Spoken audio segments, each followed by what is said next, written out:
ഇനി എന്തായാലും കോൺഗ്രസ് നേതാക്കൾ തരൂരിനെ കണ്ടൊരു ചർച്ച നടത്തുമെന്നൊന്നും ഞാൻ കരുതുന്നില്ല. ആ സമയമൊക്കെ കഴിഞ്ഞിരിക്കുന്നു. നേരത്തെ പറഞ്ഞ പോലെ ഡിസംബറിൽ 2026 ഡിസംബറിൽ UN സെക്രട്ടറി ജനറലുള്ള തെരഞ്ഞെടുപ്പ് നടക്കാൻ പോകുന്നു. റൊട്ടേഷനിൽ ഇപ്പോൾ ഏഷ്യക്കാരനാണ് സാധ്യത. ആ ഏഷ്യക്കാരനുള്ള സാധ്യത ഉപയോഗപ്പെടുത്താനുള്ള ശ്രമം അവിടെ നടക്കുന്നു. ഇപ്പോൾ BJP പോയില്ല എന്ന് അദ്ദേഹം പറഞ്ഞല്ലോ. BJP പോകേണ്ട, മോദിയുടെ കാലത്തതാ ഇവിടെ നിന്ന് UN ഒരു സെക്രട്ടറി ജനറൽ ഉണ്ടാകുന്നു ഇന്ത്യയിൽ നിന്ന് എന്ന് പറഞ്ഞു കഴിഞ്ഞാൽ അതും മോദിക്കൊരു അഭിമാനമാണ്. അപ്പോൾ റഷ്യയിലേക്ക് പറഞ്ഞയച്ച് റഷ്യയുടെ പിന്തുണയ്ക്കായിരിക്കും. ചൈന എതിർക്കുമ്പോൾ റഷ്യയുടെ പിന്തുണയ്ക്ക് വേണ്ടിയിട്ടായിരിക്കും.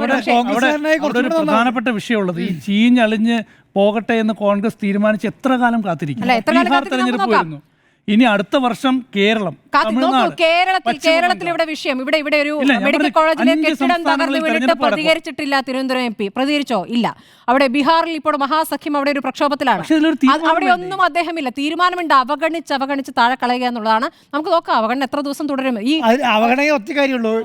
രാഹുൽ ഗാന്ധി ഇവിടുന്ന് ഒരു കാര്യം പറയും, നരേന്ദ്രമോദി അവിടുന്ന് പറയേണ്ടി വരില്ല, സ്വന്തം പാളയത്തിന് അടുത്ത വാർത്ത വരും. ഇതാണല്ലോ നടക്കുന്നത്. നമുക്ക് നോക്കാം. ഏതായാലും തരൂർ സ്വയം കോൺഗ്രസിനകത്ത് സ്വയം അപമാനിതനാകുന്നു. അദ്ദേഹത്തിന്റെ ലക്ഷ്യങ്ങൾ വിശാലമായ ആകാശത്ത് പറക്കാൻ അദ്ദേഹത്തിന്റെ ചിറകുകളുണ്ട്. അങ്ങോട്ടെങ്കിലും പറക്കുമെന്ന് അദ്ദേഹം പറയുന്നുണ്ട്. തന്നെ അങ്ങ് പറന്നു പോകട്ടെ എന്ന് കാത്തിരിക്കുന്നു പാർട്ടി എന്നാണ് ഞാൻ കരുതുന്നത്.